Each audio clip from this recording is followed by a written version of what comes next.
అసలు ఈడు కాదు చూస్తే అసలు దీని మీద ఇంకా దారుణంగా ఉంది.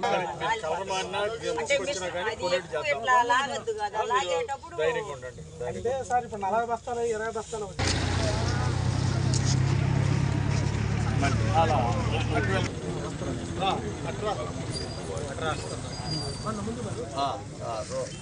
ఇది మొలకొచ్చే అవకాశం ఉందా? ఎన్ని ఎకరాలు వేసావు పంట? మొత్తం 4 ఎకరాలు.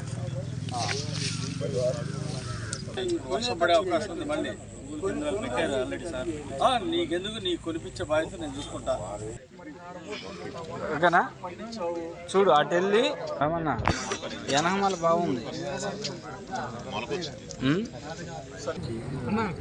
మిల్లర్కి గిట్టుబాటు ప్రభుత్వం నుండి మనం కొంత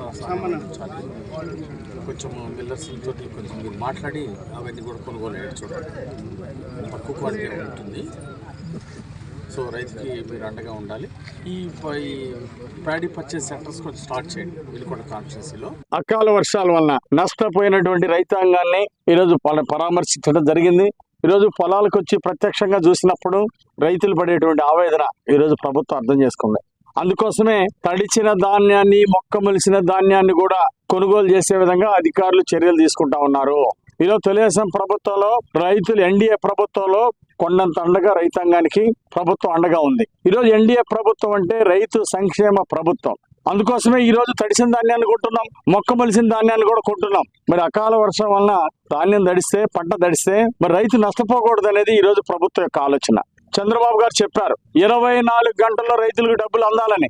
ఆ విధంగా ఈ రోజు ప్రతి రైతుకు కూడా ధాన్యం కొన్న వెంటనే 24 గంటల్లో వాళ్ళకి డబ్బులు అందుతున్నాయి. గత ప్రభుత్వంలో చూసాం వైఎస్ఆర్ పాలనలో ఏంటండి రైతులకు ఎప్పుడన్నా ఈ విధంగా డబ్బులు ఇచ్చారా?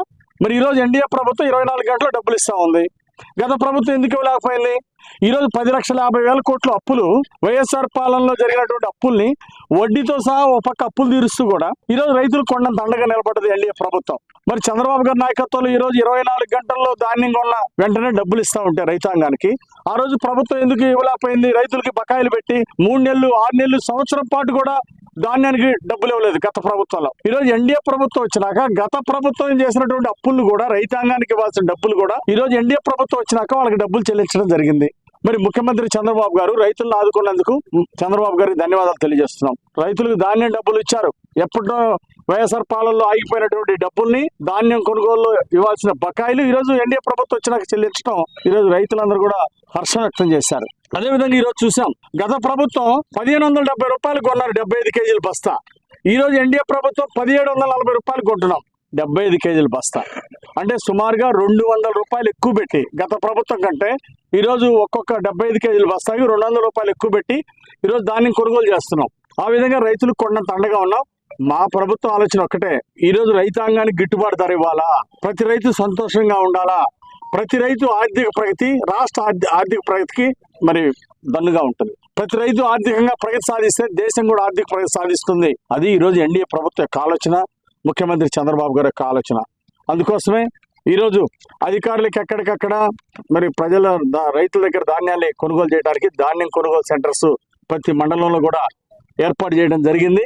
రైతు సోదరులందరూ కూడా ఈ అవకాశాన్ని సద్వినియోగం చేసుకోవాల్సిందిగా ఈ సందర్భంగా నేను కోరుతున్నా. అలాగే గత ప్రభుత్వంలో ఇన్సూరెన్స్, పంట ఇన్సూరెన్స్ అని చెప్పేసి రైతులు ముంచారు వైఎస్ఆర్ పాలనలో. కానీ ఈరోజు పంట బీమా కూడా సకాలంలో రైతులకు అందే విధంగా మేము చర్యలు చేపడుతున్నాం. పంట కాలువలు గత ప్రభుత్వం 5 ఏళ్లలో ఎక్కడైనా పంట కాలువలు కానీ, ఎన్ఎస్పి కాలువలు కానీ, మైనర్ కాలువలు కానీ, మేజర్ కాలువలు కానీ ఎక్కడా బాగు చేయలే. సిల్ట్ పెరిగిపోయింది, కాలువలు పొలాల్లో ఉన్నటువంటి కాలువలు బూడిపోయినాయి. ఈరోజు అకాల వర్షాల వల్ల ఈరోజు సరిగా జరగట్లేదు, నీళ్లు బయటికి పోవట్లేదు, పంట మునిగిందంటే కారణం గత ప్రభుత్వం 5 సంవత్సరాల్లో చేసినటువంటి రైతాంగం చేసినటువంటి మోసం, బాధితరాహిత్యం. గత ప్రభుత్వం వైఫల్యం వల్ల ఈరోజు రైతులు మూల్యం చెల్లించుకోవాల్సి వస్తుంది. ఖచ్చితంగా ఆల్రెడీ చంద్రబాబు నాయుడు గారు నిధులు విడుదల చేశారు. ఎన్ఎస్పి కాలువల్లో పూడికలు తీయడానికి వాటికి నిధులు విడుదల చేశారు. అంటే కాలువలు ఎప్పుడైతే ఆపుతారో ఆ పనులన్నీ కూడా పూర్తి చేయడం జరుగుతుంది. ఇప్పుడు మధ్యలో కాలువలు ఆపడానికి రైతాంగం నీళ్లు కావాలని అడుగుతున్నారు కాబట్టి ఇప్పుడు ఇస్తా ఉన్నాం నీళ్లు. రైతులకి అవసరం తగ్గగానే కాలువలన్నీ కూడా నీళ్లు ఆపేసి ఆ మరమ్మతులన్నీ కూడా కాలువ మరమ్మతులు కానీ, సిల్ట్ తీయటం అన్ని కూడా పూర్తి చేస్తాం. అలాగే పంట కాలువలు కూడా బాగు చేస్తాం. ఎన్ఆర్జీఎస్ ఉపాధి హామీ నిధుల్లో కూడా పెట్టి కొన్ని పంట కాలాలు కూడా బాగు చేసుకోవాల్సిన అవసరం ఉంది.